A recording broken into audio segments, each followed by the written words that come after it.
Let's shift our focus to the Taiwan Strait. Yes, tensions have been peaking after China's recent military drills that involved aerial and naval blockades near Taiwan. In the latest development, China has released a fresh set of revised rules for military recruitment in wartime, which are set to come into effect next month. The move is being analyzed as a reflection of China's seriousness to be able to ward off Taiwan in a conflict. This comes after Taiwan President Tsai Ing-wen met with U.S. House Speaker Kevin McCarthy in California, sparking condemnation from China.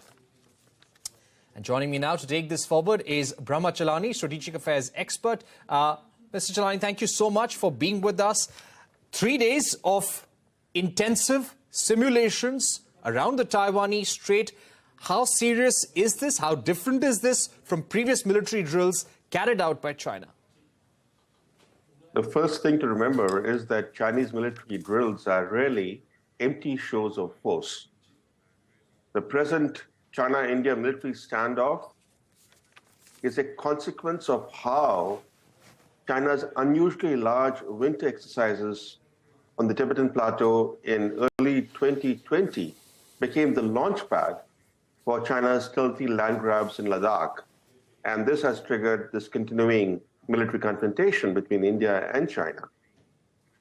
So given what China is doing against Taiwan, we should not underestimate China's designs against Taiwan.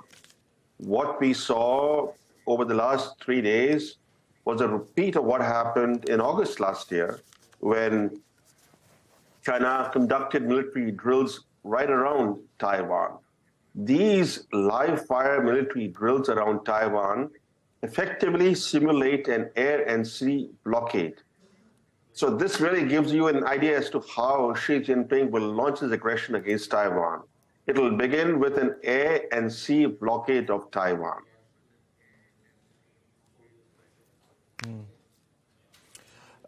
Do you think there is a possibility of an invasion, a blockade, or even a quarantine over Taiwan? Shipping activities have been restricted. Earlier, there were some reports of China wanting to impose a no-fly zone over Taiwan. Unlike the Russian style of aggression, which is, full-fledged aggression, or the American style of aggression that we saw against Iraq or, against Libya or other places, the Chinese style of aggression, after the disastrous Chinese invasion of Vietnam in 1979, the Chinese style is incremental aggression. We've seen that in the South China Sea, how they've changed the entire map of South China Sea without firing a single shot. And we saw that in Ladakh, how they changed the territorial status quo without firing a single shot.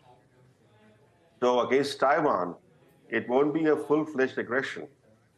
It will begin with an air and sea blockade, and the drills that we have seen in recent days allowed Chinese troops to practice enforcing a quarantine around Taiwan that would result in Taiwan's gradual economic strangulation. So it will be a strategy of calibrated squeeze to force Taiwan to unify with China.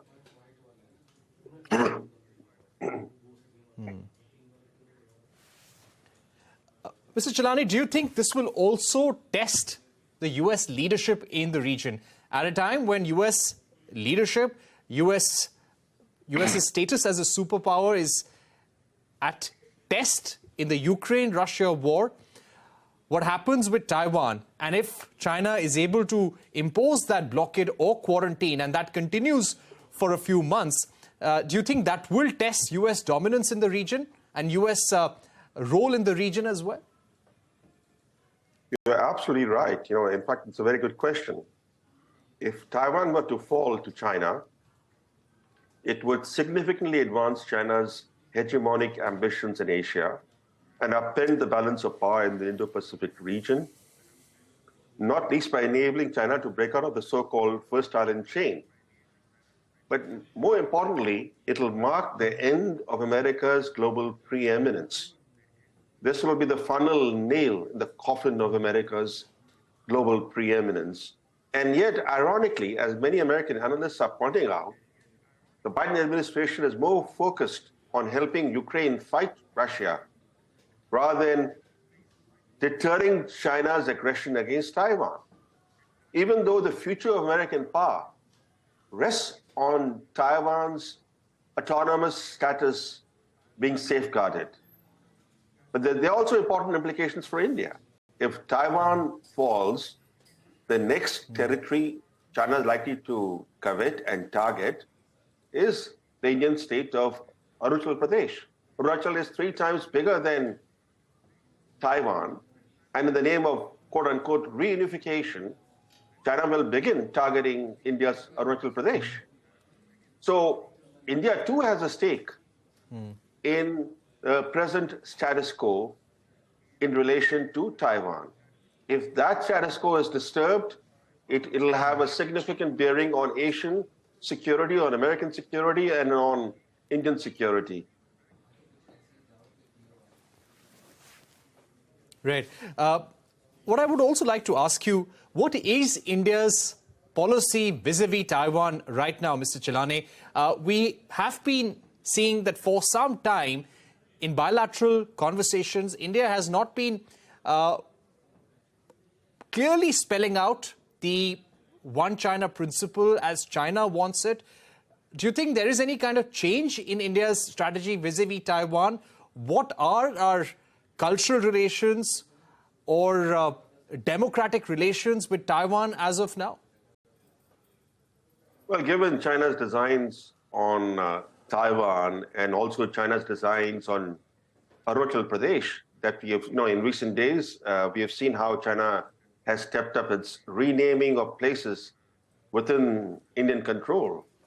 So given those realities, it's become imperative for India to hold consultations with like-minded powers, including Japan, Australia, and the United States, as to how each nation can contribute to Taiwan's security. Of course, America's role is central to Taiwan's autonomous future. A U.S. that fails to prevent Taiwan's subjugation would be widely seen as unable or unwilling to defend any other ally. So the status quo on Taiwan is more likely to be preserved if the U.S. coordinates its Taiwan defense plans with India, Japan, and Australia, including how to respond to potential Chinese moves to restrict access to Taiwan, whether physically or digitally. I think the only thing that can deter China from aggression against Taiwan is the expectation that it would incur high concrete costs. That is the only thing that can deter China. Right. My final set of questions, Mr. Chellaney. Now, as far as the situation with the drills go, do you think Taiwan has the wherewithal to probably make sure that there is no blockade, no quarantine? And if this blockade happens, if this quarantine happens, how different is it from a full-blown invasion? And what are the consequences? A full-blown invasion would mean that Chinese troops would cross the strait and land on Taiwanese territory. Defense is always easier than offense. Taiwan can wait for such a Chinese invasion and give the invading Chinese forces a bloody nose.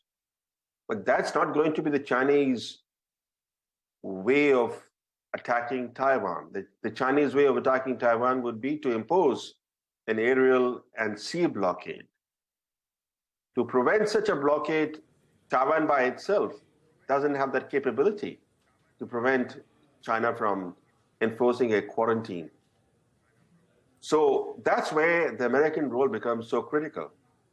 And once Xi Jinping begins his strategy of slowly strangulating Taiwan, what I call the slow squeeze, once the slow squeeze begins, at what time the US will say this is an act of war that merits America's direct involvement, that will then determine Taiwan's future. If the Americans wait too long, then Taiwan will have no capacity to withstand this kind of indirect attack on its sovereignty and integrity. The fact is the Taiwanese government has disclosed in recent weeks that Taiwan only has 11 days of gas reserves. So here is a vibrant island democracy, which is also a very wealthy economy, which is very heavily dependent on energy imports, whose reserves will last only some days. And once the Chinese enforce a blockade of Taiwan, the Taiwanese economy will begin to collapse.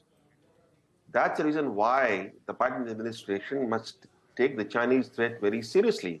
These latest exercises are a reminder to Washington that the Chinese aggression against Taiwan may come sooner than many in Washington expect.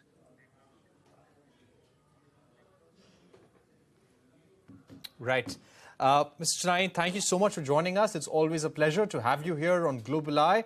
Clearly, what's happening between Taiwan and China is something that India needs to watch out very clearly, and a blockade or even a quarantine will have consequences if it continues for even 4 to 5 months for that matter.